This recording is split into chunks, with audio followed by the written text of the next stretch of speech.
Hello everyone, welcome to the maths magic. आज का हमारा टॉपिक है inverse of tangent function. Last class में हम लोग इन्वर्स ऑफ साइन फंक्शन पढ़ लिए थे लोग and inverse of cosine function पढ़ लिए थे लोग। फिर उसके बेसिस पे हम लोग क्वेश्चन किए थे लोग। आज का टॉपिक है inverse of tangent function. Ten function के हम लोग इन्वर्स को पढ़ेंगे लोग और फिर उसके ग्राफ को समझेंगे लोग। फिर उसके बेसिस पे हम लोग क्वेश्चन करेंगे लोग, ठीक है। तो सबसे पहले हम देखते हैं कि y बराबर f(x) कोई फंक्शन दिया हुआ है, मतलब y बराबर 10x कोई फंक्शन दिया हुआ है और यह फंक्शन जो है मेरा रियल नंबर से रियल नंबर में है, लेकिन ये जो डोमेन में मेरा रियल नंबर है, रियल नंबर में से 2n+1 π/2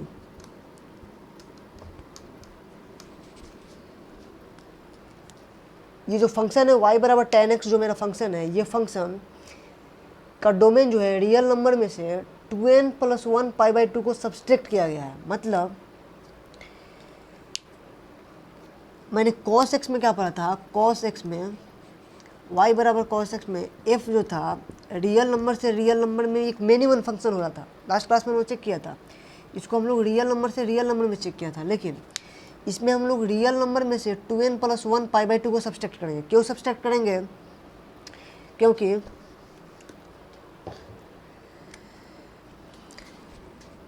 2n+1 π/2 π/2 के ऑड मल्टीपल्स के लिए tan का जो वैल्यू होता है ये अनडिफाइंड होता है।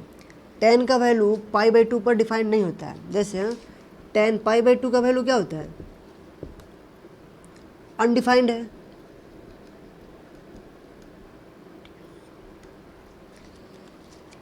tan π/2 का वैल्यू क्या होता है? अनडिफाइंड। tan π/2 का वैल्यू डिफाइंड नहीं है, तो tan π/2 के किसी भी ऑड मल्टीपल्स के लिए, लाइक tan 3π/2 लिखा हो, ये भी क्या है? अनडिफाइंड है। tan 5π/2 रखा हो, ये भी क्या? अनडिफाइंड है। tan 7π/2 रखा हो, ये भी क्या? अनडिफाइंड है। मतलब π/2 के किसी भी ऑड मल्टीपल्स के लिए 2n+1 मेरा क्या है? एक ऑड नंबर है, तो π/2 के किसी भी ऑड मल्टीपल्स के लिए tan का वैल्यू डिफाइंड नहीं है। इसलिए हम लोग रियल नंबर में से इस π/2 के ऑड मल्टीपल्स को सब्सट्रैक्ट कर देंगे, तब जो मेरा सेट बनेगा उस सेट से फिर रियल नंबर के सेट को से हम लोग 10x का फंक्शन मैंने लिया। टोटल रियल नंबर नहीं लिया। रियल नंबर क्या है? रेशनल और इरेशनल को हम लोग रियल नंबर कहते हैं। टोटल रेशनल और इरेशनल को कंबाइन कर देंगे तो मेरा रियल नंबर हो जाएगा। लेकिन उस रियल नंबर में से मुझे π/2 का जो ऑड मल्टीपल्स है उसको हमें सब्सट्रैक्ट कर देना, क्योंकि ऑड मल्टीपल्स पे tan का वैल्यू π/2 के ऑड मल्टीपल्स के लिए tan का वैल्यू डिफाइंड नहीं है। tan π/2 क्या होता है? अनडिफाइंड होता है। कैसे अनडिफाइंड होता है? जैसे tan π/2 इक्वल टू क्या होता है? tan थीटा बराबर क्या लिखते हैं हम लोग? साइन थीटा अपन कॉस थीटा। तो साइन π/2 अपन कॉस π/2, और साइन π/2 का वैल्यू क्या होता है? 1, और कॉस π/2 का वैल्यू क्या होता है? 0। अब 1/0 ये क्या है? इनडिटर्मिनेट फॉर्म है, और इनडिटर्मिनेट फॉर्म डिफाइंड नहीं होता है। 1/0 इनडिटर्मिनेट फॉर्म है और इनडिटर्मिनेट फॉर्म डिफाइंड नहीं है, इसलिए tan π/2 भी डिफाइंड नहीं है, ठीक है।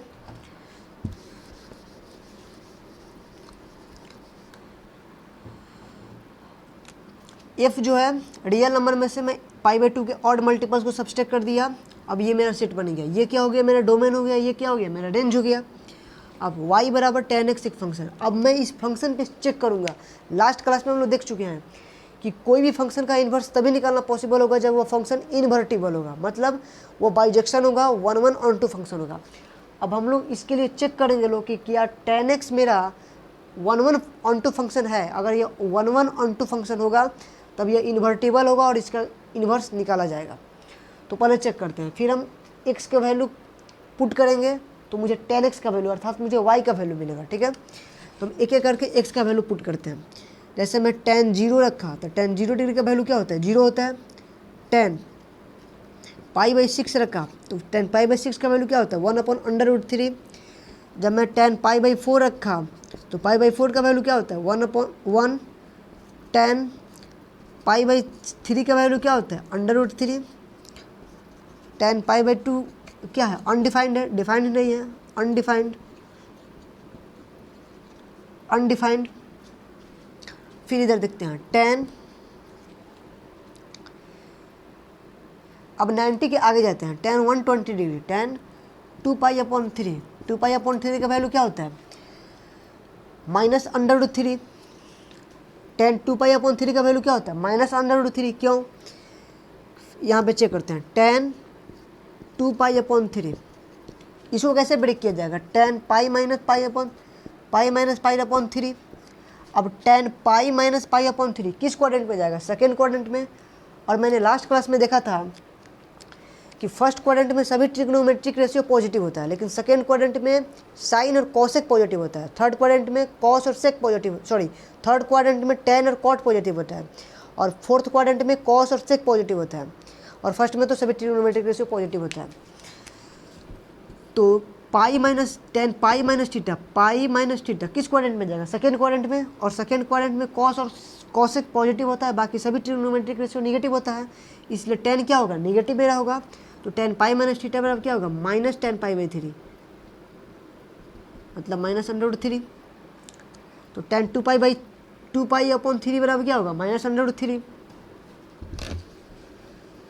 और आए का वैल्यू चेक करते हैं, tan 3π/4 क्या होगा, -1, tan 5π/6 क्या होगा, -1/√3, एंड tan π क्या होगा, 0। tan π क्या होगा, 0 होगा। अब यहीं से मुझे समझ में आ गया, tan 0 का भी वैल्यू 0 है एंड tan π का भी वैल्यू 0 है। एक इमेज के कई सारे, एक इमेज के दो प्री इमेज हो गए, 0 से π के बीच में जब मैंने चेक किया तो 0 का भी वैल्यू, tan 0 का भी वैल्यू 0 आ रहा है, tan π का भी वैल्यू 0 आ रहा है, मतलब एक इमेज के दो प्री इमेज हो गए।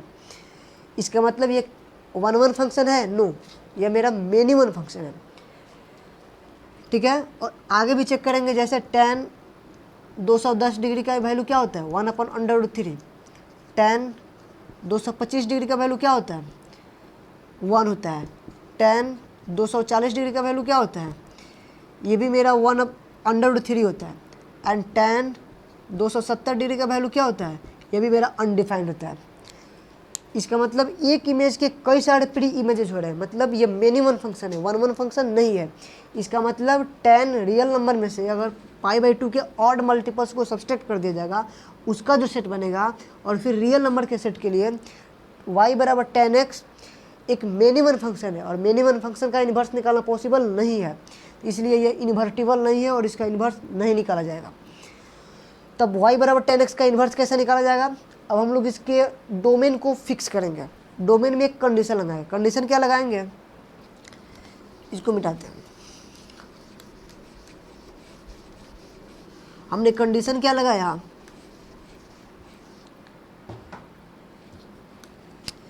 y बराबर tan x, मैंने कंडीशन क्या लगा दिया कि f जो है -π/2 से π/2 के बीच का होगा, लेकिन π/2 -π/2 और π/2 नहीं होगा। ये क्या है, मेरा ओपन ब्रैकेट है, ये मेरा ओपन ब्रैकेट है। इसका मतलब क्या हुआ कि -π/2 और π/2 के बीच के कोई भी रियल नंबर को हम लोग ले सकते हैं, रियल वैल्यू को ले सकते हैं, लेकिन एक्सेप्ट -π/2 एंड π/2, -π/2 को नहीं लेना है और फिर π/2 को नहीं लेना है। जैसे मैंने क्लास 11th में इनइक्वलिटी में पढ़ा था क्या, कि जैसे क्लोज ब्रैकेट दिया हो और 5 और 3 लिखा हो, इसका मतलब क्या हुआ, 5 और 3 के बीच के सभी वैल्यू को लेना है, इंक्लूडिंग 5 एंड 8। लेकिन अगर ओपन ब्रैकेट लगा कर दिया हो, इसका मतलब क्या हुआ कि 5 और 8 के बीच के सभी वैल्यू को लेना है एक्सेप्ट 5 एंड 8, ठीक है। तो मेरा इसका मतलब क्या हुआ कि f जो मुझे लेना है, जो मुझे डोमेन लेना है, वो -π/2 और π/2 के बीच का रियल नंबर होना चाहिए, लेकिन -π/2 और π/2 नहीं होना चाहिए, क्योंकि -π/2 और π/2 पे मैंने अभी देखा था कि tan क्या है, अनडिफाइंड है, डिफाइंड नहीं है, तो मुझे इस दोनों वैल्यू को नहीं लेना है। और जो मेरा रेंज बनेगा, उस रेंज को हम लोग रियल नंबर लेंगे, -π/2 से +π/2 के बीच के नंबर को लेना है और रेंज रियल नंबर रखना है।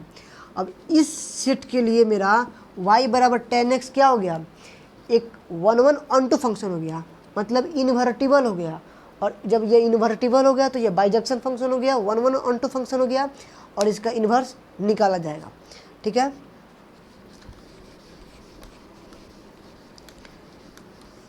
इतनी बात समझ में आ गई।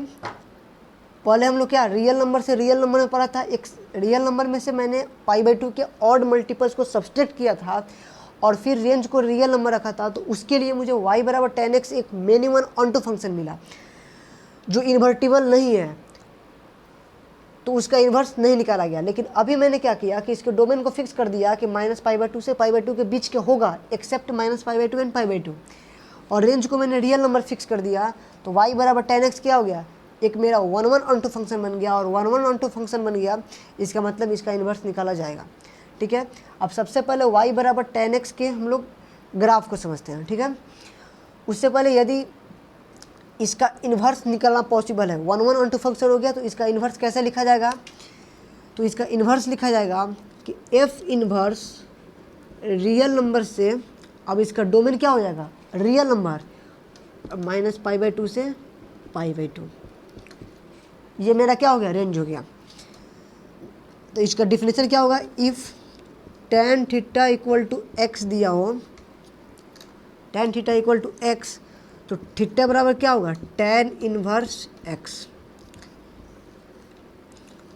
ठीक है, tan थीटा बराबर एक्स, तो थीटा बराबर क्या हो जाएगा tan इनवर्स एक्स, जहाँ एक्स क्या है मेरा एक रेशियो को रिप्रेजेंट कर रहा है, और ये रेशियो क्या होना चाहिए हाँ tan थीटा क्या है, एक रेशियो को रिप्रेजेंट कर रहा है, और रेशियो क्या होना चाहिए, यही रेशियो तो डोमेन है, और रेशियो क्या मेरा रियल नंबर कुछ भी हो सकता है। ये थीटा किसको रिप्रेजेंट कर रहा है, रेंज को रिप्रेजेंट कर रहा है, मतलब इस थीटा का जो वैल्यू आएगा उसके सेट रेंज को रिप्रेजेंट कर रहा है, और ये रेंज जो होना चाहिए -π/2 से π/2 होना चाहिए एक्सेप्ट -π/2 एंड π/2। ठीक है, इतनी बात क्लियर हो गई कि -π/2 π/2 से लेकर के रियल नंबर के लिए ये जो मेरा फंक्शन बना y बराबर 10x एक 1 1 ऑन टू फंक्शन बन गया, मतलब इन्वर्टिबल हो गया, और इसका इन्वर्स निकाला जाएगा। तो इसका इन्वर्स कैसे निकलेगा कि tan थीटा बराबर अगर x दिया हो तो थीटा बराबर क्या लिखेंगे tan इन्वर्स x, और ये x जो है ये रियल नंबर हो सकता है, कुछ भी रियल नंबर हो सकता है, लेकिन थीटा जो होगा -π/2 से π/2 के बीच का होगा। ठीक है, एक्सेप्ट -π/2 एंड π/2। ठीक है, अब हम लोग y बराबर 10x के ग्राफ को समझते हैं। लोग सबसे पहले हम लोग इसको मिटाते हैं लोग,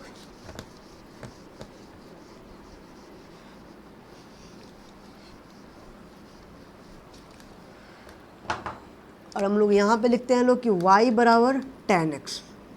ठीक है, सबसे पहले हम लोग साइड में इसके वैल्यू को पुट करके देख लेते हैं लोग, उसके बाद direct y axis x axis पे इसका वैल्यू पुट करके हम लोग ग्राफ खींच देंगे लोग।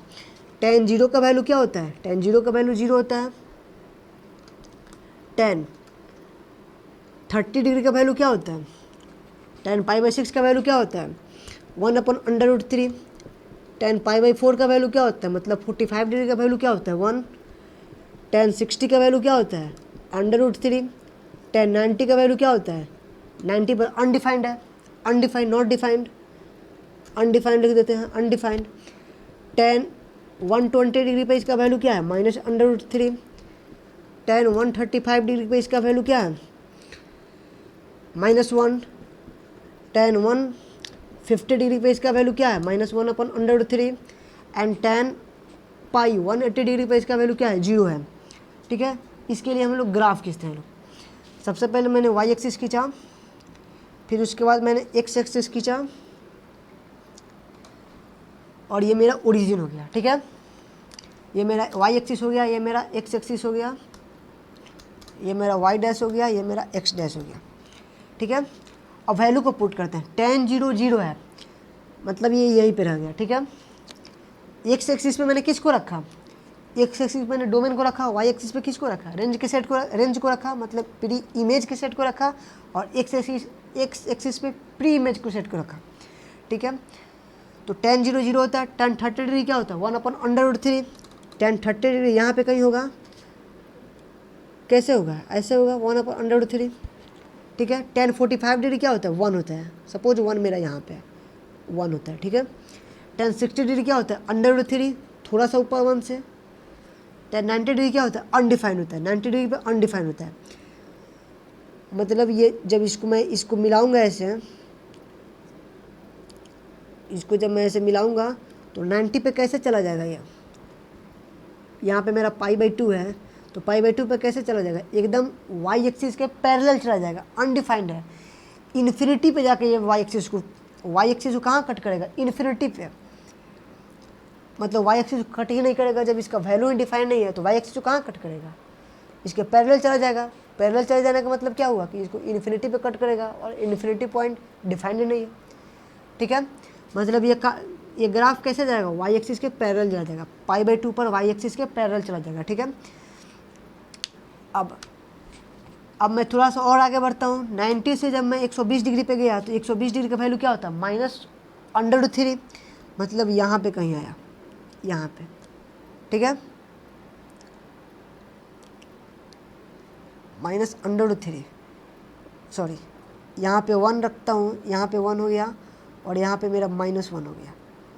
तो -√3 कहाँ आया, यहाँ पे कहीं आया होगा, यहाँ पे 120 डिग्री पे, यहाँ पे 135 डिग्री यहाँ पे गए तो ये 1 हो गया, यहाँ पे आया होगा। फिर 150 डिग्री पे कहाँ गए, 150 डिग्री पे थोड़ा सा और आए गए तो -1/√3 आया, यहाँ पे आया। फिर 180 पे कहाँ पे आ गया, 0 पे आ गया। जब मैं इसको मिला ये मेरा पाई हो गया, ठीक है। जब मैं इसको मिलाया ऐसे तो ये भी वाई डैश एक्सिस के पैरेलल चला गया, ठीक है, और पाई पे कहाँ आ गया, 0 पे आ गया, ठीक है। फिर जब मैं पाई से और आगे जाऊंगा, जैसे 10 में 210 डिग्री का वैल्यू लिखूंगा, 210 को लिखूंगा तो इसका वैल्यू क्या होता है, 1/√3 होता है। 10 225 का वैल्यू क्या होता है, 1 होता है। जब मैं ऐसे जाऊंगा तो फिर ये सेम इसके जैसा रिपीट करेगा, ये ग्राफ एकदम ऐसे जाएगा, फिर ऐसे चला जाएगा, फिर ये वाई एक्सिस के पैरेलल चला जाएगा। जब मैं इधर का वैल्यू पुट करूँगा, इधर का वैल्यू जैसे 10 माइनस इधर -30 डिग्री रखूँगा तो इसका वैल्यू क्या मिलेगा, -1/√3, क्योंकि 10 माइनस थीटा क्या होता है, 10 -tan थीटा होता है, तो इसका वैल्यू क्या मिलेगा मुझे, -1/√3। यहाँ पे मिला कहीं। फिर जब मैं -10 -45 डिग्री रखूँगा तो क्या मुझे मिलेगा, 1 मिलेगा, -1 मिलेगा। फिर 10 -60 डिग्री रखूँगा तो क्या मिलेगा, -√3, और 90 रखूँगा, -90 रखूँगा तो क्या मिलेगा,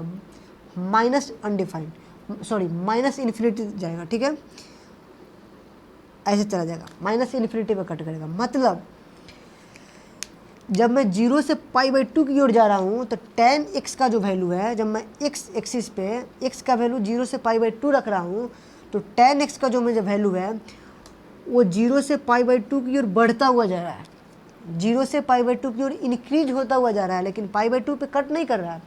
पाई/2 पे मतलब वाई एक्सिस को कट नहीं कर रहा, वाई एक्सिस के पैरेलल जा रहा है, तो 0 से इन्फिनिटी की ओर जा रहा है, ठीक है। जब मैं पाई/2 से पाई की ओर आया तो माइनस इन्फिनिटी से ये 0 की ओर आ रहा है, 0 की ओर बढ़ रहा है, -इन्फिनिटी से 0 की ओर क्या हो रहा है, बढ़ रहा है, पाई/2 से पाई की ओर। जब मैं फिर पाई से आगे बढ़ा, पाई से जब मैं 270 डिग्री पे गया, 180 से मैं जब 270 डिग्री पे गया तो यह फिर बढ़ता हुआ जा रहा है, 0 से इन्फिनिटी की ओर बढ़ता हुआ जा रहा है, ठीक है। जब मैं इधर आया, जब मैं -पाई/2 से 0 की ओर आया तो यह -इन्फिनिटी से 0 की ओर बढ़ता हुआ आ रहा है।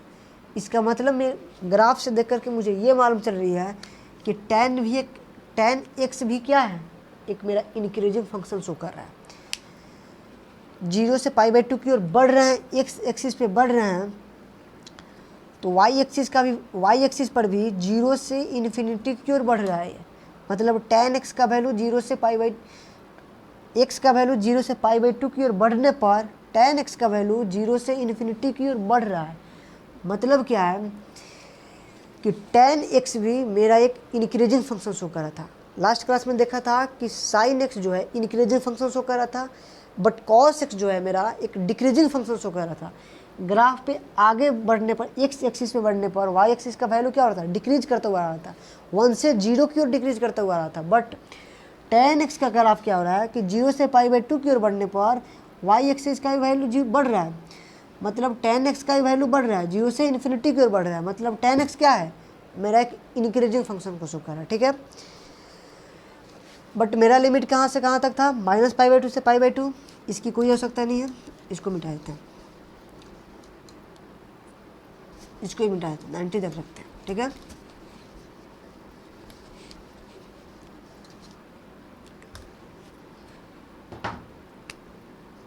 एक्स एक्सिस ये मेरा हो गया y बराबर tan x, जहाँ x क्या है, x बिलोंग्स टू -π/2 से π/2 एक्सेप्ट -π/2 एंड π/2, ठीक है। ये मेरा y बराबर tan x का ग्राफ हो गया, ग्राफ क्लियर है। अब हम लोग आ रहे हैं कि y बराबर tan इनवर्स x के ग्राफ, हमको पढ़ना है इनवर्स ऑफ टेंजेंट फंक्शन, तब हमें y बराबर tan इनवर्स x के ग्राफ को समझना है, ठीक है। इसको मिलाते हैं,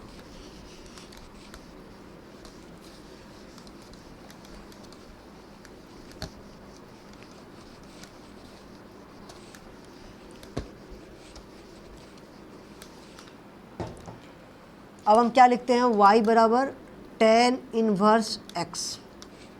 अब इसमें x क्या हो गया, मेरा डोमेन हो गया, और y क्या हो गया, रेंज हो गया। ये मेरा y एक्सिस हो गया, ये मेरा x एक्सिस हो गया,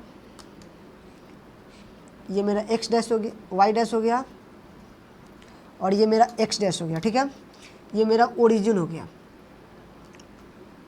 अब इस x पे मैं रियल नंबर को, रियल वैल्यू को पुट करूँगा, क्योंकि x क्या है, मेरा रेशियो यहाँ पे शो कर रहा है y बराबर tan इनवर्स x में, और यहाँ पे क्या एंगल को पुट करूँगा, तो यहाँ पे एंगल पे π/2 रखता हूँ, और यहाँ पे कहाँ रखता हूँ, -π/2। चूँकि अभी क्या पढ़ा था, f इनवर्स, जो f इनवर्स आएगा वो मेरा रियल नंबर से कहाँ पे जाएगा, -π/2 से π/2 एक्सेप्ट -π/2 एंड π/2। इसको याद रखना है, ठीक है, कि इसका जो डोमेन होता है tan इनवर्स x का डोमेन जो होता है रियल नंबर होता है, लेकिन इसका रेंज जो होता है -π/2 से π/2 के बीच का होता है, बट -π/2 एंड π/2 नहीं होता है, ठीक है, उसके बीच का रियल वैल्यू होता है। तो x बराबर मैंने रियल नंबर रखा, तो अभी मैंने tan 0 क्या होता है, 0 होता है, मतलब tan इनवर्स 0 रख दिया जाए तो क्या मिलेगा, 0 मिलेगा। tan 1 क्या होता है, 45, tan 30 डिग्री क्या होता है, 1/√3, मतलब tan इनवर्स अगर 1/√3 रख दिया जाए तो इसका वैल्यू क्या मिलेगा, 30। अभी क्या पढ़ा था, tan थीटा बराबर अगर x हो तो tan इनवर्स x बराबर क्या मिलेगा, थीटा, ये ना पढ़ा था। तो tan इनवर्स 1/√3 क्या मिलेगा, 30 डिग्री, मतलब जब मैं यहाँ पे 0 पे गया तो 0 पर आ गया, जब मैं 1/√3 पे गया तो क्या मिला मुझे, 30 डिग्री मिला, यहाँ पे आया। फिर मैं ऐसा ही tan इनवर्स 45 डिग्री पे गया तो क्या मिला मुझे, 1 मिला। 45 डिग्री पे गया तो क्या मुझे मिला, 1 मिला। ये यहाँ पे आ गया और 1 मिला, ऐसे ये आया, ऐसे 1 मिला मेरा, ऐसे, ठीक है। जब मैं tan 60 डिग्री पे गया तो क्या मुझे मिला, √3 यहाँ पे आ गया, इसे थोड़ा सा नीचे। जब मैं tan 90 पे गया तो फिर tan 90 का वैल्यू क्या होता है, अनडिफाइंड, मतलब ये फिर x एक्सिस के पैरेलल चला जाए। tan इनवर्स 1 रखा, यहाँ पे tan इनवर्स 1 रखा तो क्या मिला, 45 डिग्री मिला। यहाँ पे tan थीटा बराबर tan 60 बराबर √3 मिला, तो tan इनवर्स √3 बराबर क्या मिला, 60 डिग्री। और tan इनवर्स फिर वैसा ही मैंने किया, तो ये अब कैसे हो गया, x एक्सिस के पैरेलल हो गया। π/2 पे tan क्या होता है, अनडिफाइंड होता है, डिफाइंड ही नहीं है। तो ये फिर ये एकदम इसको टच नहीं करेगा, लेकिन इसको एकदम इसके करीब होता हुआ x एक्सिस के पैरेलल चला जाएगा, ठीक है। फिर मैंने वैसा ही इसके भी वैल्यू को पुट करूँगा, तो ये कैसे जाएगा, ऐसा ही जाएगा, ये इस पर टच करता हुआ -π/2 पे ये ऐसे मेरा निकल जाएगा, x डैश एक्सिस के पैरेलल जाएगा। y बराबर tan इनवर्स x का ग्राफ कैसे होगा, जब मैं 1/√3 रखूँगा तो क्या मुझे मिलेगा, 30 डिग्री। फिर tan इनवर्स में 1 रखूँगा तो क्या मिलेगा, 45 डिग्री। टेन इनवर्स 60 रखूँगा तो क्या मिलेगा √3, और टेन 90 रखूँगा तो क्या मिलेगा π/2 नहीं मिलेगा, अनडिफाइंड हो जाएगा, मतलब π/2 के एकदम करीब होता हुआ एक्स एक्सिस के पैरेलल चला जाएगा। वैसा ही जब मैं यहाँ पे रखूँगा टेन इनवर्स -1/√3 रखूँगा तो क्या मिलेगा -30 डिग्री, टेन इनवर्स -1 रखूँगा तो क्या मिलेगा -45 डिग्री, टेन इनवर्स -60 रखूँगा तो क्या मिलेगा टेन इनवर्स -√3 रखूँगा तो क्या मिलेगा 60 डिग्री, और फिर टेन 90 पे क्या हो जाएगा अनडिफाइंड हो जाएगा, मतलब ये एक्स डैश एक्सिस को टच नहीं करेगा, एकदम इसके पैरेलल चला जाएगा। ठीक है, ये मेरा हो गया y बराबर टेन इनवर्स एक्स के ग्राफ एकदम क्लियर है। ठीक है, ग्राफ से देख करके मुझे ये मालूम चल रही है कि जो टेन एक्स है एक इंक्रीजिंग फंक्शन है। जैसे लास्ट का इसके पीछे वाला ग्राफ में देखा था y बराबर टेन एक्स के ग्राफ में, यहाँ भी वही शो कर रहा है कि जब हम जीरो से जब हम बढ़ रहे हैं एक्स एक्सिस पे तो इसका ग्राफ बढ़ता हुआ शो कर रहा है, जीरो से इन्फिनिटी की ओर बढ़ता हुआ शो कर रहा है। सॉरी, जब हम जीरो से एक्स एक्सिस पे जीरो से इन्फिनिटी की ओर बढ़ रहे हैं तो वाई एक्सिस पे भी तो बढ़ रहे हैं जीरो से π/2 की ओर, मतलब y बराबर टेन इनवर्स एक्स का ग्राफ भी एक इंक्रीजिंग फंक्शन को शो कर रहा है। जब मैं एक्स एक्सिस पे बढ़ रहा हूँ रियल वैल्यू के लिए, किसी भी रियल वैल्यू के लिए इन्फिनिटी तक बढ़ रहा हूँ तो टेन इनवर्स एक्स का भी वैल्यू जो है बढ़ रहा है जीरो से π/2 की ओर। ठीक है, इसका मतलब y बराबर टेन इनवर्स एक्स भी क्या है मेरा एक इंक्रीजिंग फंक्शन को शो कर रहा है। ठीक है, तो हम नोट देकर 2-3 पॉइंट को लिखते हैं, उसके बाद इसके ग्राफ बेसिस क्वेश्चन को करते हैं।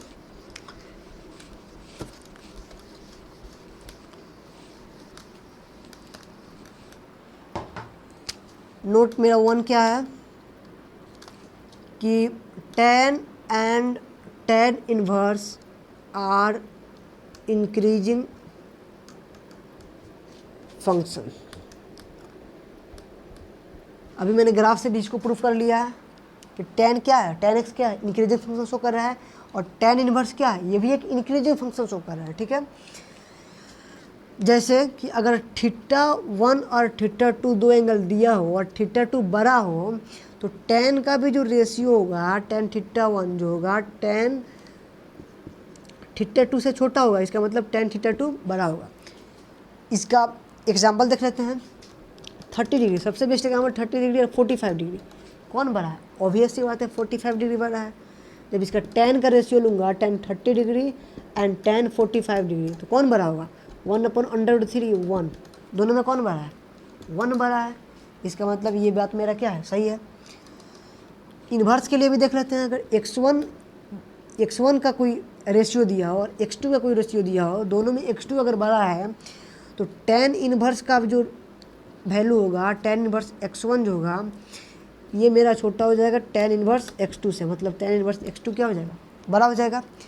इसका भी हम लोग एग्जांपल देखते हैं लोग, जैसे 1 और 1/√3 में कौन बड़ा है 1 बड़ा है, इसको यहाँ पर रखते 1/√3 में और फिर 1 में कौन बड़ा है 1 बड़ा है। तो जब इसका वैल्यू लूँगा टेन इन्वर्स 1/√3 और टेन इन्वर्स 1 में कौन बड़ा हो जाएगा टेन इन्वर्स 1 बड़ा होगा। ठीक है, ये बात मेरा क्लियर है।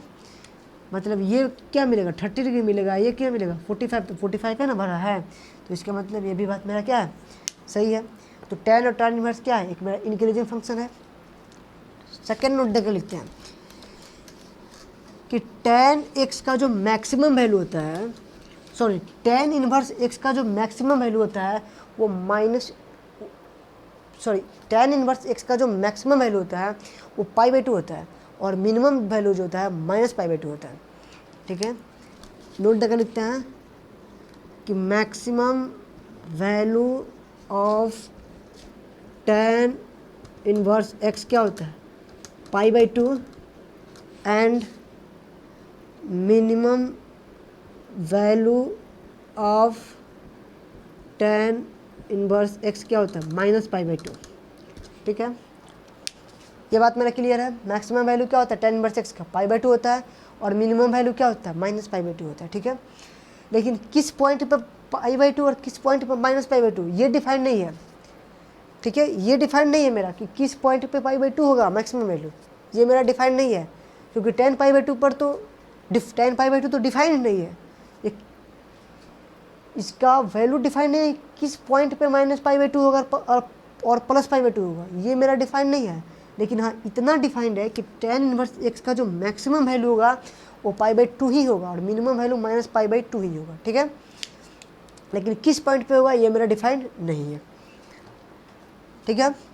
अब हम लोग इसके ग्राफ बेसिस क्वेश्चन करते हैं, ठीक है। फर्स्ट क्वेश्चन क्या है मेरा, फर्स्ट क्वेश्चन सेम वही, फर्स्ट क्वेश्चन क्या है कि इसका प्रिंसिपल वैल्यू फाइंड आउट करना है। साइन इनवर्स एक्स का भी जब हम लोग फंक्शन पढ़ रहे थे लोग तो उसमें फर्स्ट क्वेश्चन था प्रिंसिपल वैल्यू फाइंड आउट करना है। ये मोस्ट इंपॉर्टेंट टॉपिक है, प्रिंसिपल वैल्यू फाइंड आउट करना मोस्ट इंपॉर्टेंट टॉपिक है।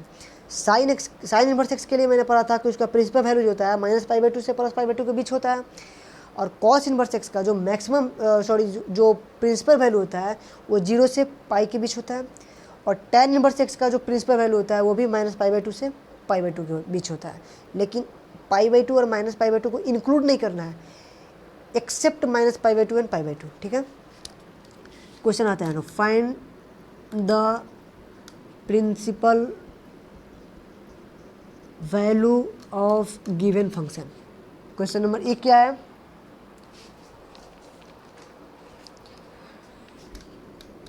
Tan inverse minus under root three. Question number B क्या है, tan inverse one. Question number C क्या है, टेन इनवर्स कॉस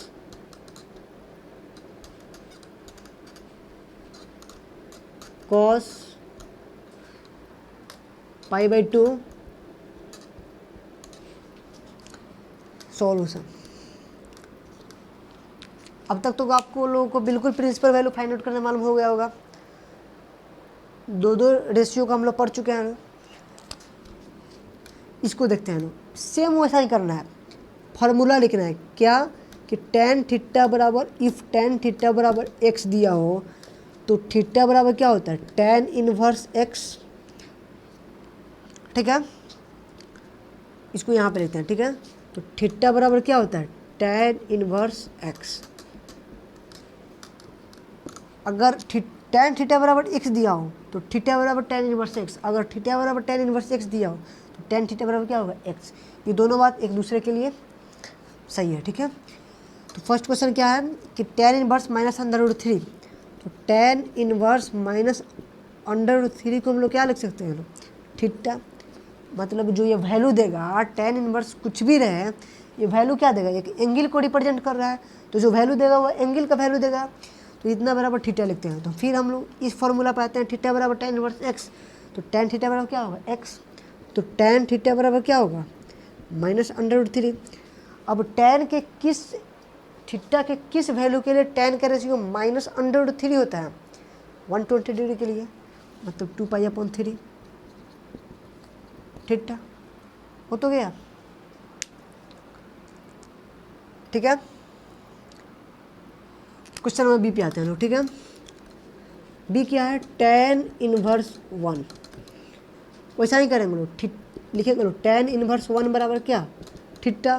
तो टेन थीटा बराबर क्या हो जाएगा, वन। थीटा का किस वैल्यू के लिए टेन का रेशियो वन होता है, 45 डिग्री के लिए, पाई बाई 4, ठीक है। क्वेश्चन नंबर 3,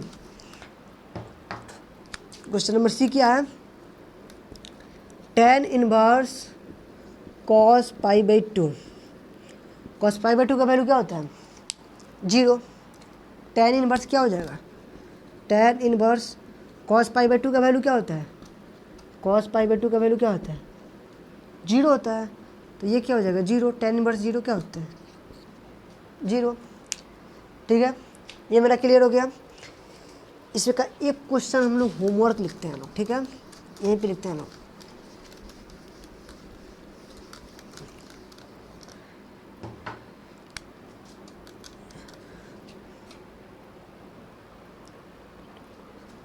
टेन इनवर्स, ये इनवर्स है, tan inverse 2 cos 2 pi upon 3, ये मेरा HW है। इसकी आंसर आप लोग कमेंट सेक्शन में जरूर कीजिएगा, ठीक है। क्वेश्चन नंबर 2 पे आते हैं हम लोग। मतलब सेकेंड टाइप के क्वेश्चन है, टाइप नंबर सेकेंड है। सेकेंड का क्वेश्चन नंबर फर्स्ट क्या है कि tan inverse 2 sin 4 cos inverse √3/2 इस तरह का क्वेश्चन है।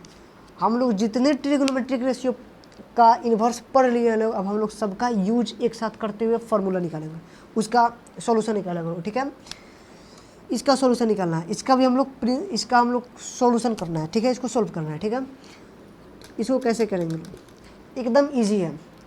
लास्ट से हम लोग सॉल्व करते हुए चलेंगे लोग, इसको सॉल्व करेंगे लोग, फिर इसको सॉल्व करेंगे लोग, फिर इसको सॉल्व करेंगे लोग, मेरा आंसर आ जाएगा। ठीक है, इसको वैसा लिखेंगे लोग, tan इनवर्स लिखेंगे लोग, यहाँ पर लिखेंगे लोग 2 sin 4 लिख देंगे लोग। अब इसको सॉल्व करेंगे लोग, वैसा ही करेंगे लोग, क्योंकि हम लोग जानते हैं लोग कि अगर cos थीटा बराबर x दिया हो तो cos इनवर्स x बराबर क्या होता है, थीटा, और ये दोनों बात एक दूसरे के लिए सही है। ठीक है, तो cos इनवर्स √3/2 दिया हो बराबर थीटा, cos इनवर्स x कुछ भी दिया हो, ये क्या है, एंगल को रिप्रेजेंट करा है तो वैल्यू थीटा होगा। तो cos इनवर्स √3/2 क्या होगा, थीटा। तो cos थीटा बराबर क्या लिखेंगे लोग, √3/2। थीटा का किस वैल्यू के लिए cos का रेशियो √3/2 होता है, किस वैल्यू के लिए होता है, 30 के लिए होता है। तो 4 × π/6। ठीक है, इसको हम लोग ब्रेक 4 × π/6 30, यहाँ पे करेंगे 2, यहाँ पे करेंगे 3, मेरा क्या मिला, tan इनवर्स 2 × sin 2π/3 sin 2π/3। जब मैंने इसको सिंप्लीफाई किया, 2 1 × 2 सॉरी 2 2 × 4 3 2 × 6। ठीक है, अब sin 2π/3 इसका वैल्यू क्या होता है, sin 120 डिग्री का वैल्यू क्या होता है, सेकेंड क्वाड्रेंट में जाता है। तो सेकेंड क्वाड्रेंट में तो साइन पॉजिटिव होता है। तो sin 2π/3 का वैल्यू क्या होता है, √3/2, यही ना होता है, sin 2π/3 का वैल्यू √3/2। तो इसका वैल्यू पुट करेंगे लोग, tan इनवर्स 2 × √3/2, इसको सिंप्लीफाई करेंगे लोग तो बच्चा क्या, tan इनवर्स √3। फिर वैसा ही करेंगे लोग, tan इनवर्स x बराबर थीटा, तो tan थीटा बराबर क्या हो जाएगा, x, मतलब tan इनवर्स √3 बराबर क्या होगा, थीटा। तो tan थीटा बराबर क्या हो जाएगा, √3। तो थीटा का किस वैल्यू के लिए tan का रेशियो √3 होता है, 60 के लिए, π/3।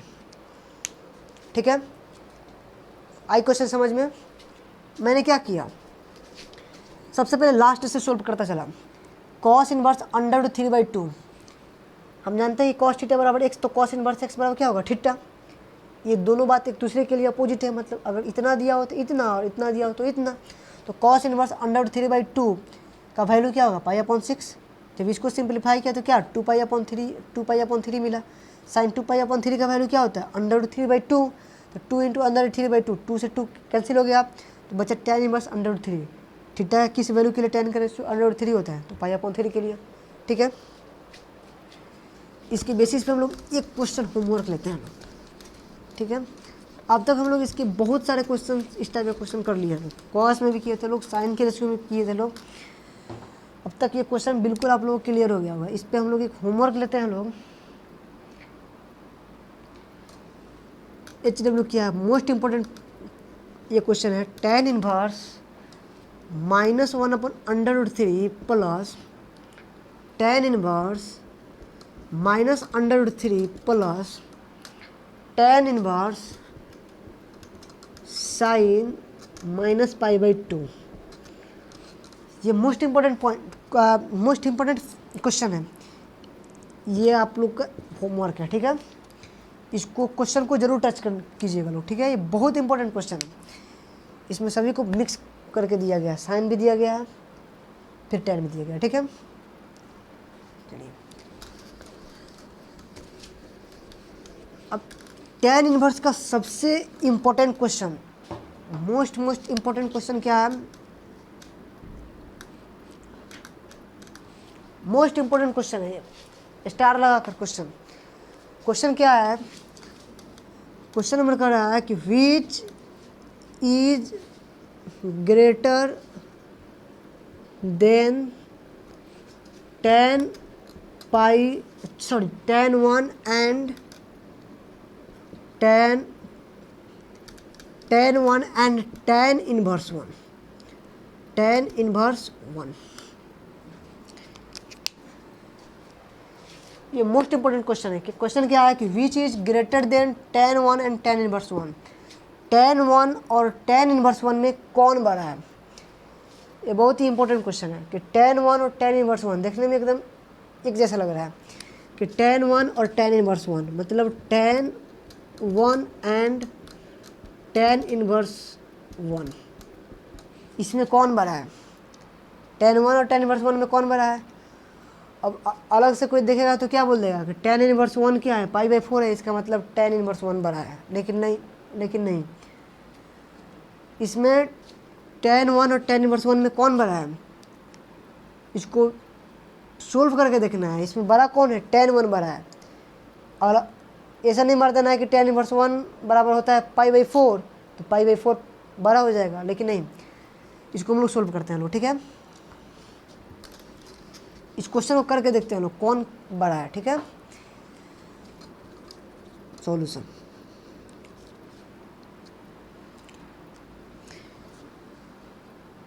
एक चीज यहाँ पे समझते हैं लोग कि tan 1 and tan inverse 1, tan 1 मेरा क्या है? मैंने बेसिक्स क्लास से बताते आ रहा हूँ कि tan 1 जो है ये मेरा एक रेशियो है। क्या है? रेशियो है। लेकिन tan इनवर्स जो 1 है मेरा, ये मेरा एक एंगल को रिप्रेजेंट कर रहा है, एंगल को रिप्रेजेंट कर रहा है, ठीक है? इसमें का tan 1 में का जो 1 है ये मेरा एक एंगल को रिप्रेजेंट कर रहा है, बट ये 1 जो है, ये 1 ये मेरा एक रेशियो को रिप्रेजेंट कर रहा है।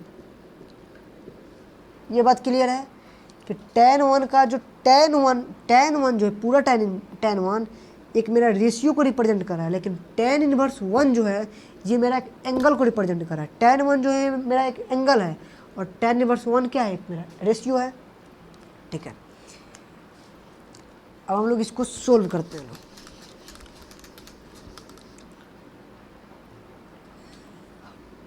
1 क्या होगा? यहाँ पे बात करते हैं कि tan इनवर्स 1 बराबर क्या लिख सकते हैं? π/4 लिख सकते हैं लोग। तो π1 जो है ये π/4 से बड़ा है, सिंस 1 क्या है? π/4 से बड़ा है। कैसे बड़ा है? पाई का वैल्यू क्या होता है? 3.14। जब इसको 4 से डिवाइड किया जाएगा तो 0.0 कुछ अप्रॉक्स करके आएगा, मतलब पॉइंट आ रहा है, 0 कुछ करके अप्रॉक्स आ रहा है। तो 1 जो है ये 0 से बड़ा है, ये तो बात सही है। तो π/4 का वैल्यू 0 कुछ करके आएगा, समथिंग। तो इसका मतलब क्या है कि 1 जो है π/4 से बड़ा है। जब 1 मेरा π/4 से बड़ा है, इसको इक्वेशन 1 मानते हैं, ठीक है? अब हम क्या करते हैं कि इसको tan से मल्टीप्लाई करते हैं। tan 1 मेरा क्या होगा? ये भी बड़ा होगा tan π/4 से। tan 1 क्या है? π/4 से बड़ा है, तो tan 1 भी क्या होगा? जब दोनों तरफ tan से मल्टीप्लाई किया तो tan 1 भी बड़ा होगा tan π/4 से, ठीक है? ठीक है, चूँकि मैंने पढ़ा है क्या कि tan जो है एक इंक्रीजिंग फंक्शन है, तो अगर 1 बड़ा है π/4 से तो tan 1 भी बड़ा होगा tan π/4 से, ठीक है? अब यहाँ पे देखते हैं लोग tan 1, इसको देखते हैं, इसको 1 जो है ये बड़ा है π/4 से। π/4 को क्या लिखा जा सकता है? tan इनवर्स 1 लिखा जा सकता है। tan इनवर्स x बराबर अगर थीटा दिया हो तो थीटा बराबर क्या लिखा जाएगा? tan इनवर्स x बराबर थीटा दिया हो तो x बराबर क्या लिखा जाएगा, tan थीटा। वही तो बात है कि अगर tan इनवर्स x बराबर π/4 हो तो x बराबर क्या लिखा जाएगा, tan π/4, और tan π/4 का वैल्यू क्या होता है, 1 होता है, 1 होता है।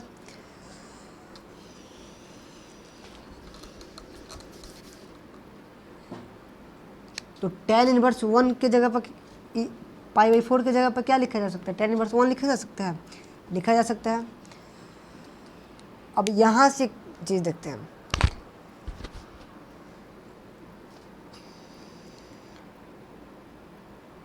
और यहाँ से देखते हैं, जब इसको ब्रेक करते हैं लोग, इसको और आगे लिखते हैं लोग, तो tan 1 जो बड़ा होगा क्या, tan π/4 का वैल्यू क्या होता है, 1 होता है,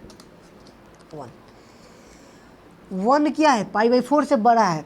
जब मैं tan से मल्टीप्लाई किया तो tan क्या हो गया, tan π/4 हो गया, दोनों तरफ tan से मल्टीप्लाई किया तो tan 1 बड़ा हो गया tan π/4 से। π/4 का वैल्यू क्या होता है, 1। इसका मतलब क्या हुआ कि tan 1 बड़ा है 1 से। जब मैंने इसको देखा, इसको, तो 1 जो है बड़ा है π/4 को क्या लिखा जा सकता है, tan इनवर्स 1 लिखा जा सकता है। इसका मतलब 1 जो बड़ा है मेरा tan इनवर्स 1 से। अब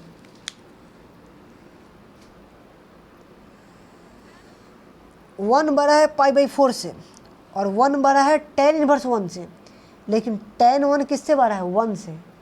जैसे मैं बात करूं कि ये पेंसिल, ये ब्लू वाला हो गया, ये ब्लैक वाला हो गया। ब्लू बड़ा है ब्लैक से, ये ब्लू वाला मेरा ब्लैक से बड़ा है, ठीक है। और ये ब्लैक वाला जो है ये मेरा डस्टर से बड़ा है।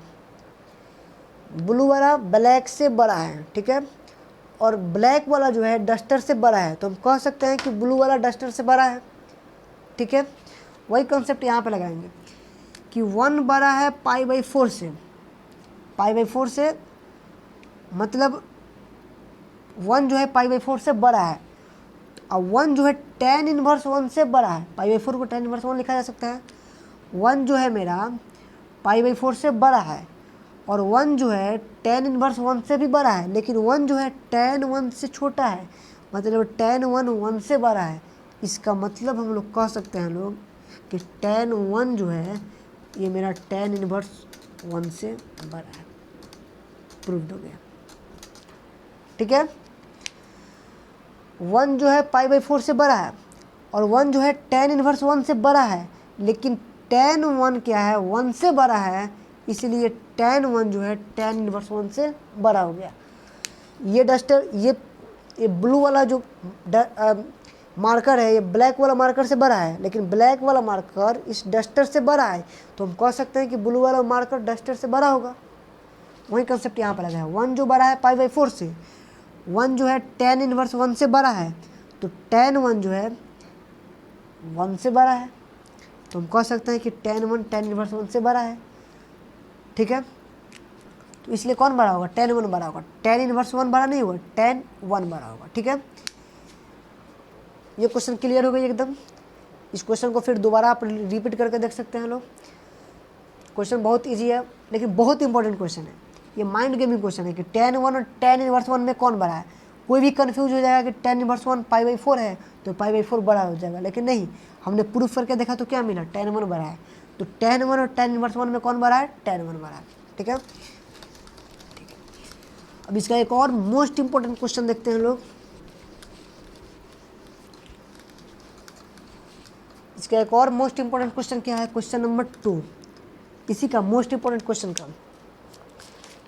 ये मेरा क्वेश्चन क्या है कि find the minimum value for n, ठीक है। Find the minimum value of n for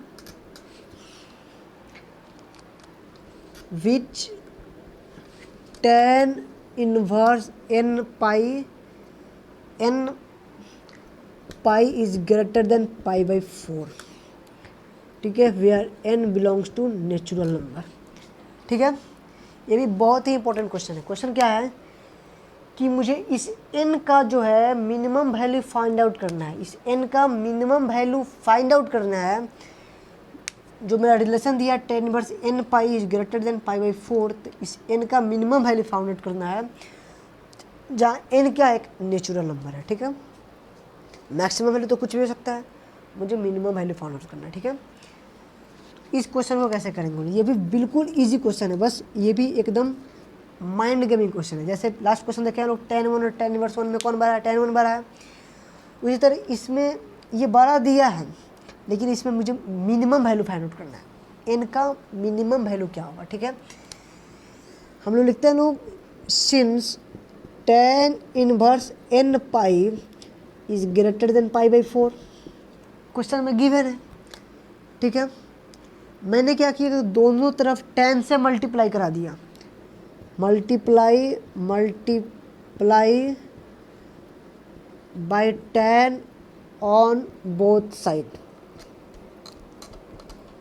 जब मैं दोनों तरफ tan से मल्टीप्लाई करा दिया तो क्या मुझे मिला, tan into tan inverse n पाई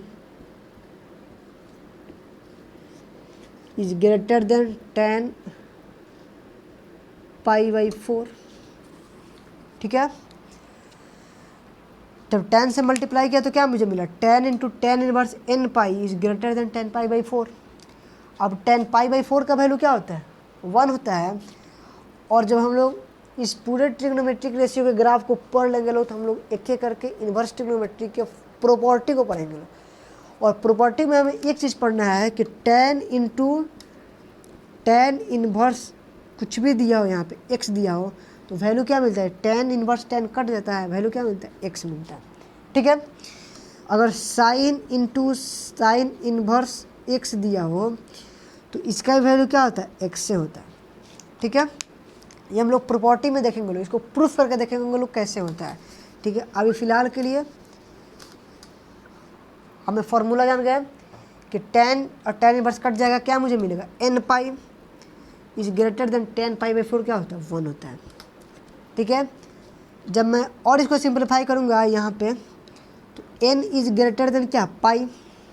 अब पाई का वैल्यू क्या होता है, पाई अप्रॉक्स किसके बराबर होता है, 3 पाई का जो वैल्यू होता है, पाई का अप्रॉक्स होता है 3.1417 अप्रॉक्स, ऐसे करके होता है।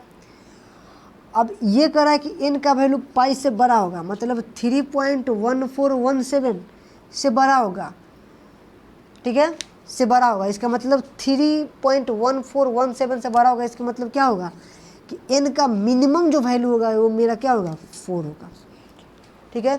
क्यों 4 होगा, अब आप लोग सोचिएगा कि यहाँ पे 3.2 क्यों नहीं होगा, क्योंकि 3.2 क्या है, नेचुरल नंबर नहीं है। लेकिन क्वेश्चन में क्या दिया है कि n belongs to natural number, इसलिए मुझे पॉइंट वाला कोई भी नंबर नहीं लेना है।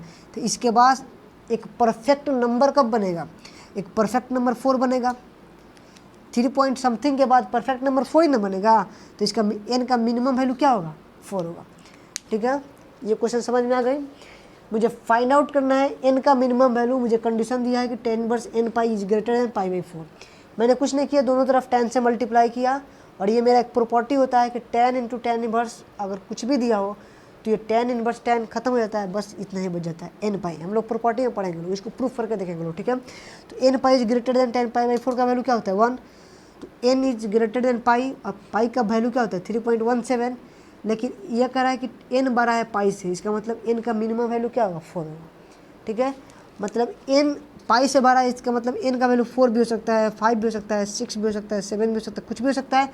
लेकिन मुझे फाइंड करना है मिनिमम वैल्यू। तो मिनिमम वैल्यू क्या आ रहा है, 4 आ रहा है, इसका मतलब n का मिनिमम वैल्यू क्या होगा, 4 होगा, ठीक है।